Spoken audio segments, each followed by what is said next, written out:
the sudden onset of it, the dramatic weight loss component of it, not as characteristic of type 2.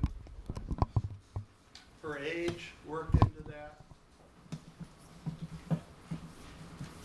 But her grandfather had diabetes, but it was different. Her grandfather probably has type 2.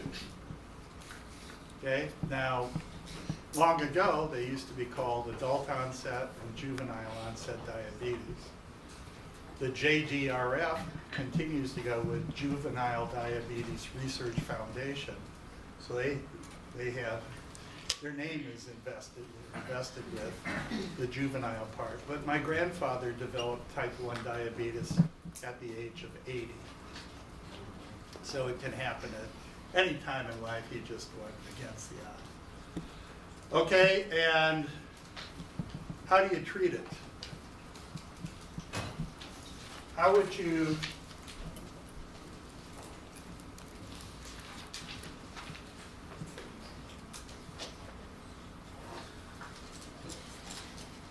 type 1 or type 2? You asking how you treat type 1 diabetes? Yeah. But in type 1, you're going to have insulin supplementation. I do think for this particular patient, because the onset's relatively late in their life, she should probably consider a pump. I don't know that she Because it's late in their life. Right. If you have Isn't she diabetes, 19? yeah, if you have diabetes when you're 3, you get used to giving yourself insulin before every meal. You checking your blood sugar like you went to elementary school with it. It's not a thing. If at 19 now you have to change your entire daily routine, pump might work better because you're too old. You just aren't used to it. Yeah, kids. I just got to ask, are you married? What? At 19? No. No. It was like, you're too old. Well, old is You're a late in life. Old is a relative term, right? If you're Yeah. 6 and you're wetting the bed, well, then you're too old. 6 is not necessarily old objectively, but 19 is old to completely change your daily routine and now base your entire. I don't think that she's going to be successful with. Okay, well, I think the more insulin supplementation, let's go with, I don't want to tell Kathy she's too old. So let's go injection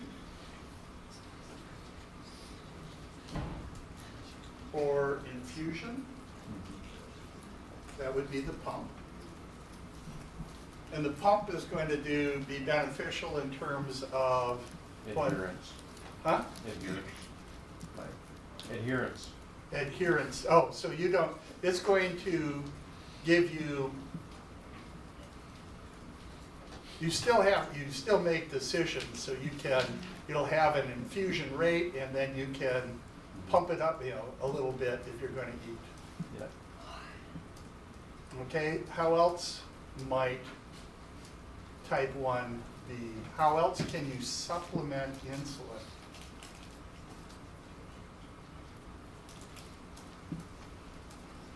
The problem is she doesn't have enough insulin. The reason she doesn't have enough insulin is that autoimmune disorder is destroying her pancreatic beta cells. So, if you, huh? So that might help prevent further damage. Okay, save what's still there. What else could you do? The artificial pancreas. You changed your seat. Yes. Ha! But I still spotted it. It's like, do you have a twin that's going?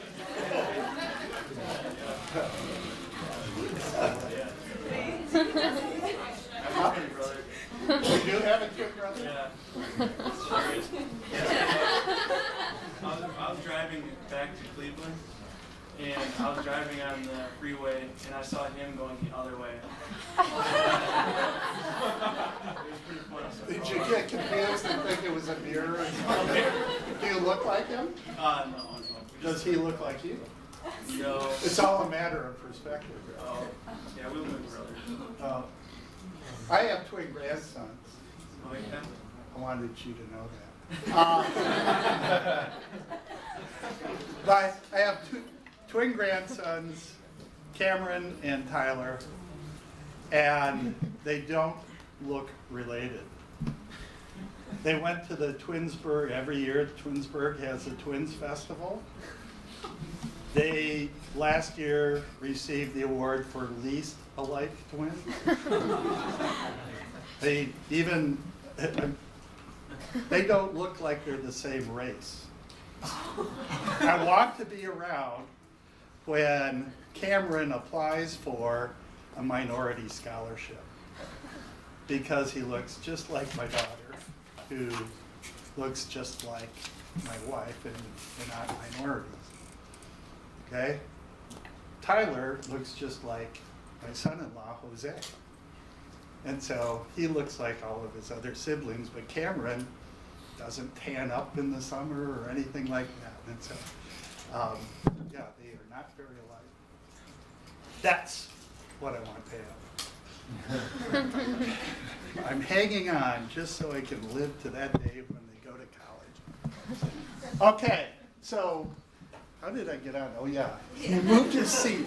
It would have been right on track if not for that. So,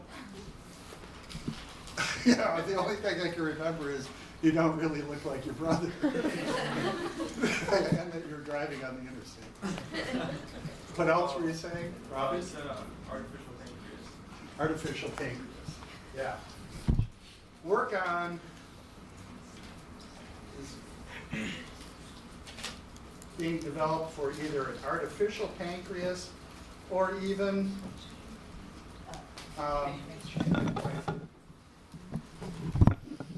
working on the ceramic, porous ceramic kind of lozenges that you can embed pancreatic beta cells and then try and keep them alive, and then just, if they can establish a blood flow, replace those cells that are gone.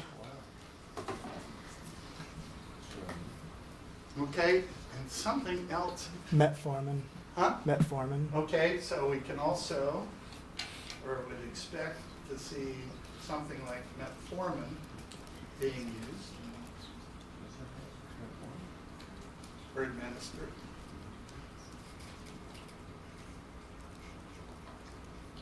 Okay, let's go to type 2 then. How would type 2 be treated? Diet and exercise? Also possible medication, Metformin? What else is happening now with treatment of type 2 diabetes? Gastric bypass. Or not gastric bypass, but lap band. Band. Yeah, lap Okay. band. Not gastric bypass. So, No, I thought at first it said lap dance. No, good, no. Okay, lap band or gastric bypass, something like that. That's primarily to decrease weight. So let's put it. What other kind of change, other than to decrease caloric intake, what other kind of dietary change would actually, you could work with actually both types of type 1 and type 2 diabetes? Limit sugar Yeah, intake.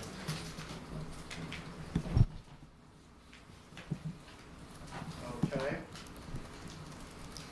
And also to shift over to eating more meals, but smaller meals.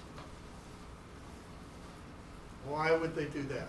Why would they suggest to eat more meals, but smaller meals? Yeah, that is referred to as grazing.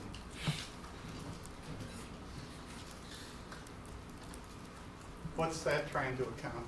Spread out glucose. Spread levels. out the calories, so especially with the glucose. So they're not able to handle or process glucose as efficiently. So have them eat smaller amounts of things. Let's start limiting carbohydrates. And when you do have carbohydrates, have lower, what's that?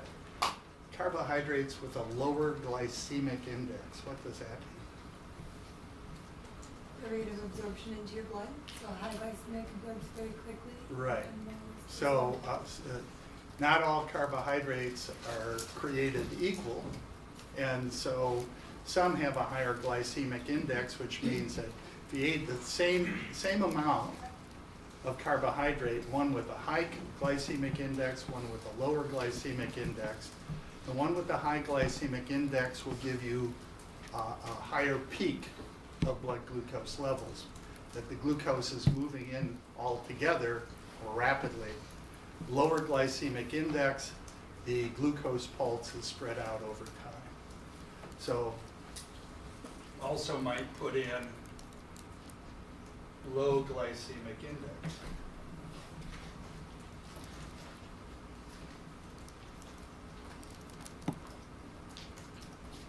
Okay? Anything else we want to put in there?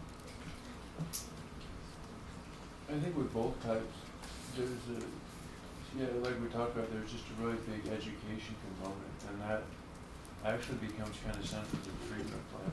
Okay, so All How the to stuff, all the treat. stuff we've talked about is, I mean, let's put that in no matter what we're doing.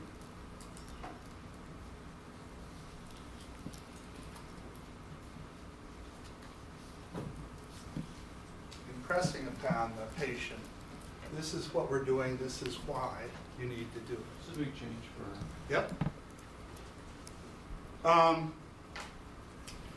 Question I want to ask about this. So Kathy exhibited a sudden, large drop in weight.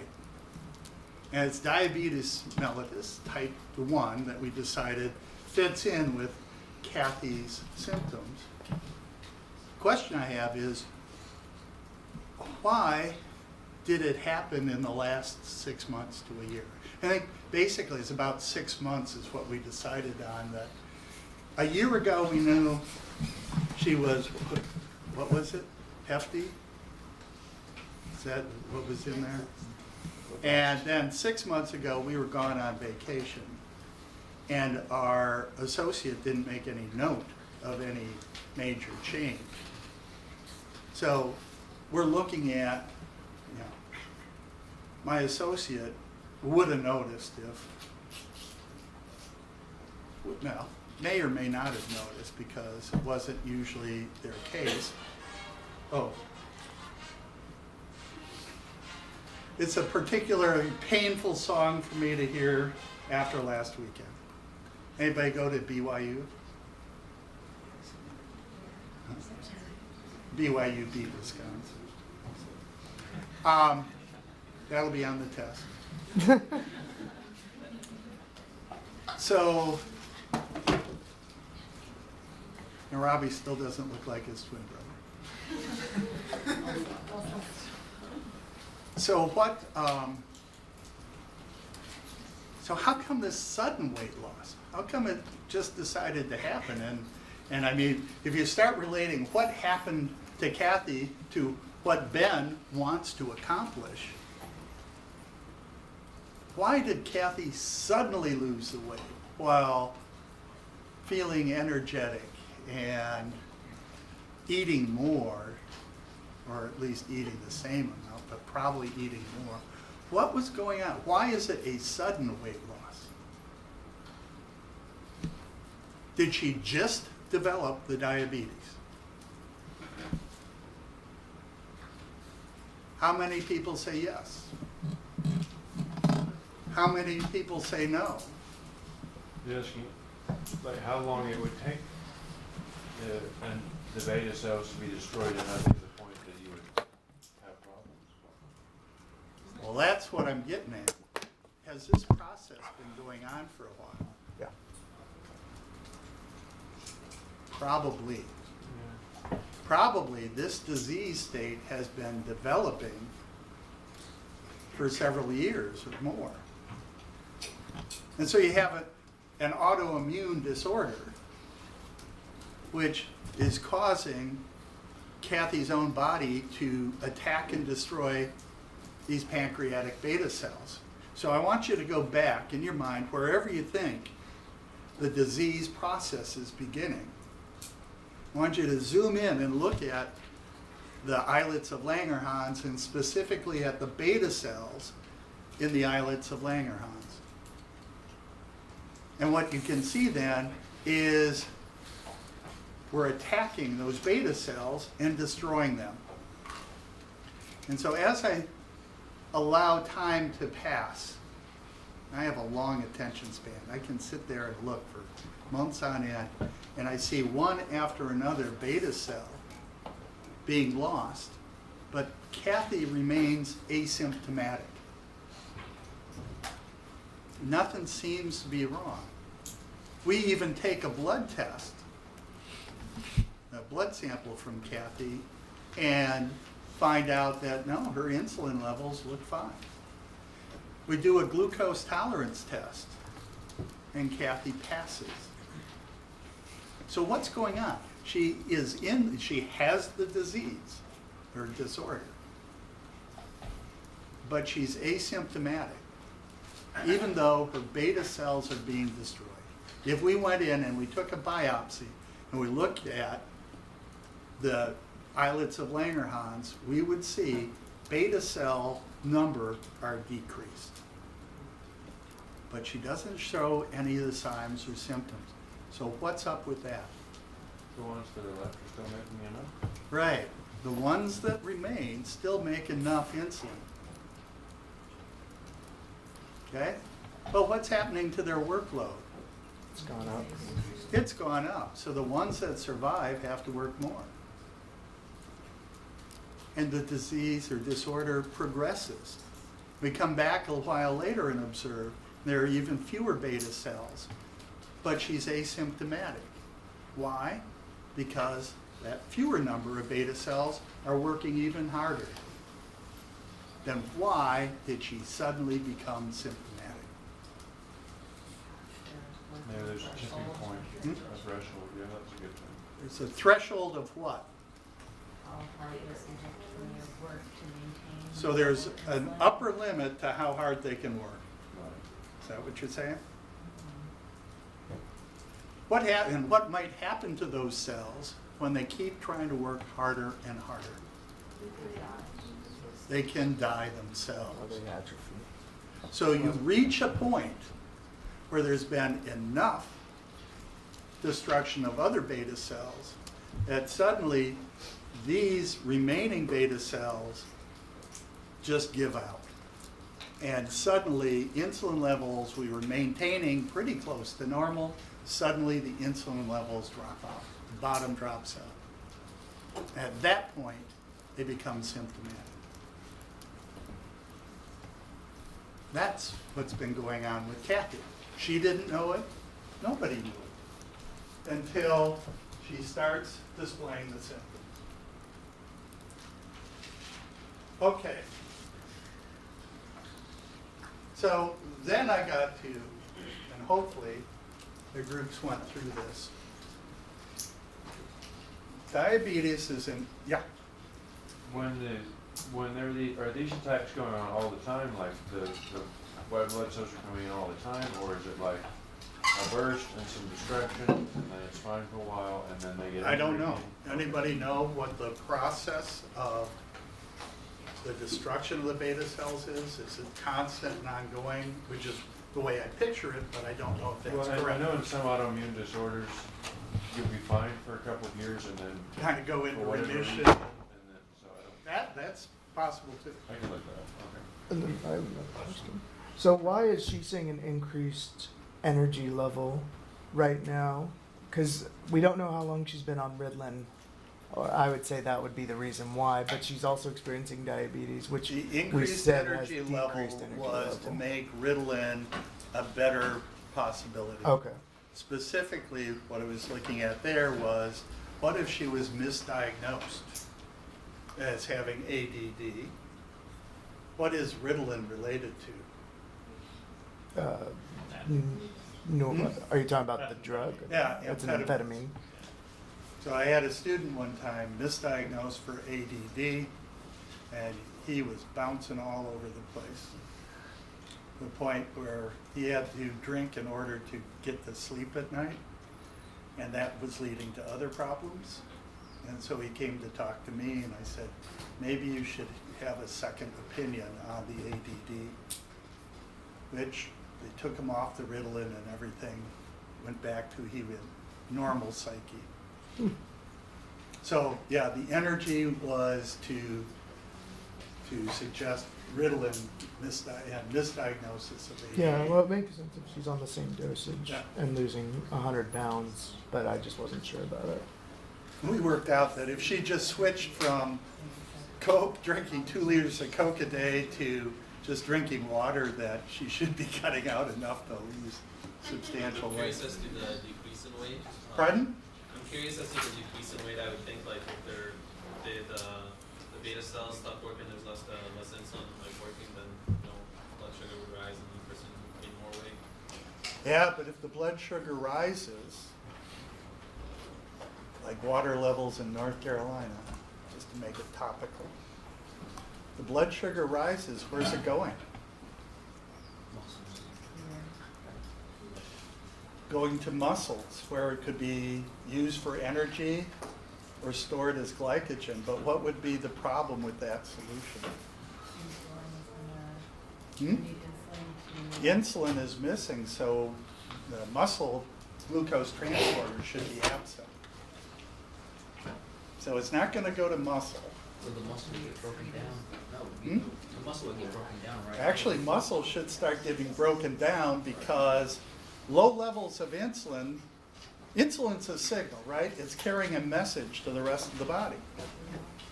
That message is, what's insulin saying to the cells of the body as it circulates Too much food. through the blood? This is good times.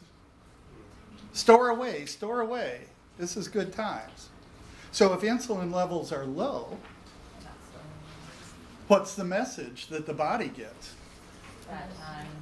Huh? This is bad times. This is sort of like you set an alarm, and the alarm is telling you it's time to get up and go to PBL. But if the alarm doesn't go off, what's that telling you? Good times. I don't have to be there yet, right? Jingu had an unfortunate argument with his alarm clock. His alarm clock misbehaved. So I'm going to make fun of you. I'm just so fortunate I never make mistakes. My wife can't claim the same. We've been married 43 years. So, where was I? What happens when insulin is low? Insulin, yeah. Low insulin levels, the body's going to interpret as, this is not the good times, this is bad times. When insulin levels are low, what hormone level is elevated? Glucagon. My glucose is gone. It's there to specifically tell our body, no, this is a bad times. It's actively speaking. This is a bad times. This is a bad times. We got to break things down. We need energy. We need to assure there's enough glucose in the blood for the brain to use. Insulin's active voice is saying, this is a good time. Store away for the future. Okay? And when insulin isn't there, it's silence. And our body defaults to, this is the bad times. So in the bad times, or when insulin isn't signaling, what's our body going to do?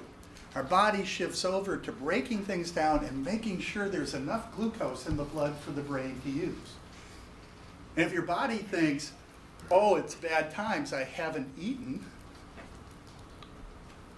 what's your body going to start to do? If you're not taking in glucose, if your body thinks you're not taking in glucose, what can it do to assure there's enough glucose in the blood for the brain to use? Synthesis. Break down muscle to do what? How does that, if I break down muscle, what's going to happen is I'm going to get amino acids in the blood. Anybody happen to know what two amino acids in particular are elevated in the blood during the bad times? Alanine Alanine and glutamine. Ooh, high five. They have biochemistry? yes, Can you actually listen to them? I did. Oh, geez. So this time you can ignore it. Alanine and glutamine. So we're breaking down skeletal muscle protein. Alanine, and let's just focus in particular on alanine, is getting dumped into the blood. Well, how does that help blood glucose levels? It's an amino acid. If you know it's breaking down, so what's going to happen to those amino acids? Especially alanine being the most abundant one. Where are they going? The liver. They're going to the liver. Remember, if I don't have a clue, guess liver because it gives me my best chance of being right. It's the single most important thing I can tell you for boards. Okay, so just hope you get a lot of questions that include liver as an answer. So the liver, the hepatocytes, are going to take up that alanine. And what's the liver going to do with a bunch of alanine? Convert it. Huh? Convert it. Convert it to what? Glucose. To glucose. And what's that process called? Gluconeogenesis. Where in the body does gluconeogenesis primarily occur? The liver. In the liver. Okay? And so in the bad times, we're taking up, I'm glad you brought this up, we're breaking down skeletal muscle. We're dumping amino acids into the blood. The liver takes it up, and it's going to convert those carbons into glucose and dump it back into the blood. Thinking, this is bad times, I got to feed the brain. Well, it's not actually bad times, it's just insulin isn't there. We've been eating carbohydrates. There's glucose in the blood. And yet what keeps happening? The liver says you need more. Okay? There are insulin receptors on hepatocytes. And so the low insulin levels are telling the liver, make some glucose. By the way, if the liver is taking in that alanine in particular, any amino acid, it uses the carbons to make glucose through the process of gluconeogenesis. Now, an amino acid doesn't just contain carbons, also contains nitrogen, amine groups. And so what's the liver to do with the amine groups? The first thing it's going to do is pull off the amine group. Ammonia and urea. Huh? Yeah, if I just do this, look at me, I'm an amino acid, and here's my amine group. That's how you know I'm an amino acid. If the liver just does this, what happened?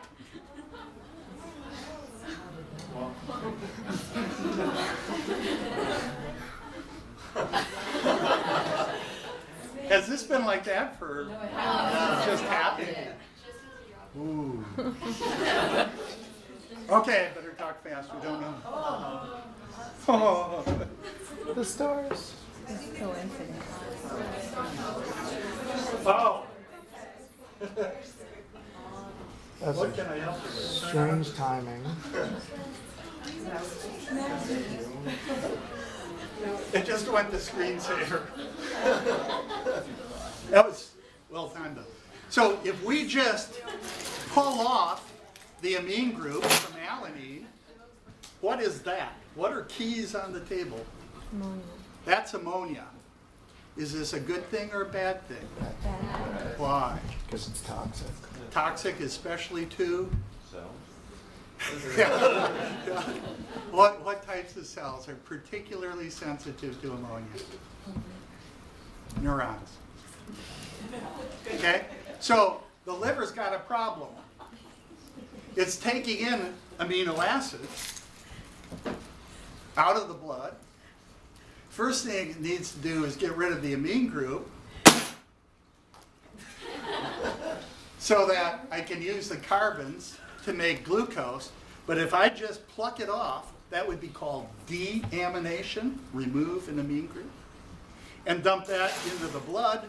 Now I've got ammonia in the blood, and that's toxic. So what's the liver do instead? It doesn't deaminate amino acids, it transaminates amino acids. That's transamination. Transfer of amine groups. It's a lousy card. Transfers amine groups from one compound to another. It's called transamination. And then we pass the amine group on from one thing to another until we get to what? Urea. So where in the body is urea primarily made? Kidneys. I'm doing a lousy job of teaching, am I I think not? it's still liver. It's still the liver. Why? Because the liver has to get rid of the amine group and it can't afford to make ammonia. So it's got to pass it on until urea is made inside the hepatocyte. And then the liver dumps the urea into the blood, and where do we get rid of the urea? In the kidney. But if you get on national boards or any other test, where in the body is urea made? You're going to answer liver, because now you know. And you will never forget. You will name your first child, or second if it's already too late, liver. Okay? But you can bet your bottom dollar that kidney is going to be a choice. It'll be the primary distressor. Okay, so we're going to start, because insulin's low, we're going to break down skeletal muscle. We're going to make glucose levels even worse. And that was all triggered by where in the body, when glucose levels in the blood are elevated, where is it going to go to? Where's that glucose going to disappear from the blood? How is it going to disappear? Yeah, it's going to go out in the urine. Okay? And when it goes out in the urine, what accompanies it? The water. And so we're going to start breaking down glycogen in the liver and also in skeletal muscle. The liver's going to dump that resulting glucose into the blood. Skeletal muscle is going to break down the glycogen and use it for its own energy production. But the skeletal muscle is going to start to break down to dump amino acids into the blood for the liver to use to make still more glucose. And so we start to lose muscle mass. We start to lose glycogen. And all of that is going to shift over, and a lot of that glucose is going to go out in the urine, dragging water along with it. Osmotic diuresis. Okay? So Kathy's going to keep losing weight even if she's eating a lot of glucose. Initially, it's going to be water weight and weight of glycogen, but it's going to shift over pretty quickly to losing muscle weight as well. But if she becomes more active, she's helping to stimulate the muscle mass. That makes sense? Connecting things? Jeez, I'm sorry.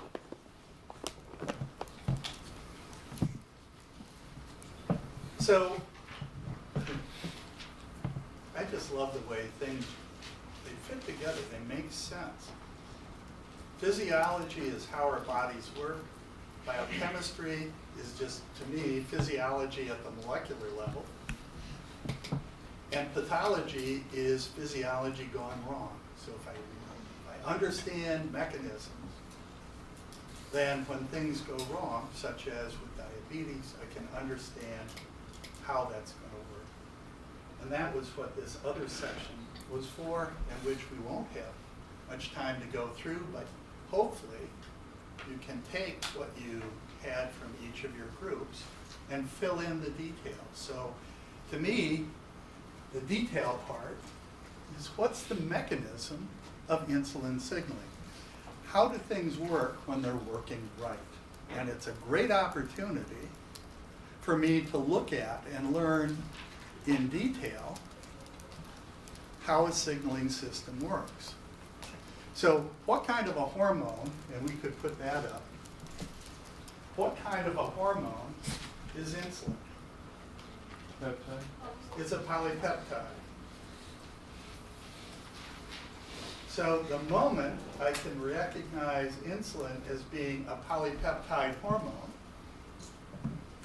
that litany that goes through my mind is that it's synthesized ahead of time, stored in vesicles, exocytosed on demand. It circulates in the blood. It binds to receptors. The presence of the receptors indicate that those are target cells, that we're going to generate second messengers, and by that, we're going to alter specific activity.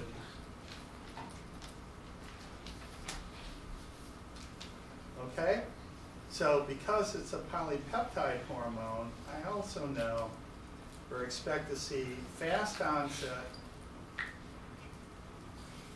short acting response.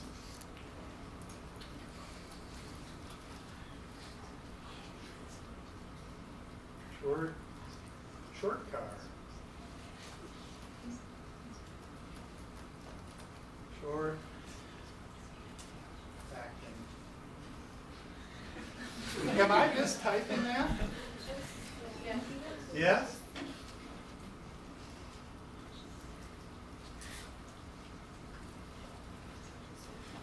Well, I finally got a response.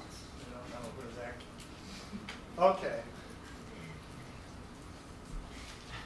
So in our limited few minutes, what could you put in for synthesized ahead of time? What did you talk about there?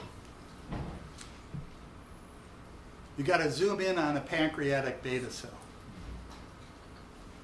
And then I'd zoom in further to the rough endoplasmic reticulum, recognizing that proteins for secretion or incorporation into the cell membrane are made at the RER.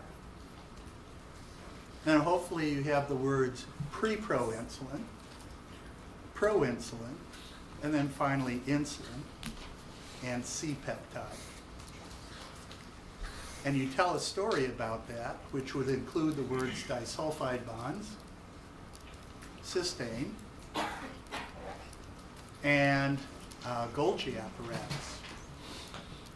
And so if you have that story, what you end up with is a stoichiometric relationship, a one-to-one relationship between insulin molecules and C-peptide molecules in vesicles in the beta cells. And then the next thing, so stored in vesicles, and that's where I could put in the C-peptide and the insulin.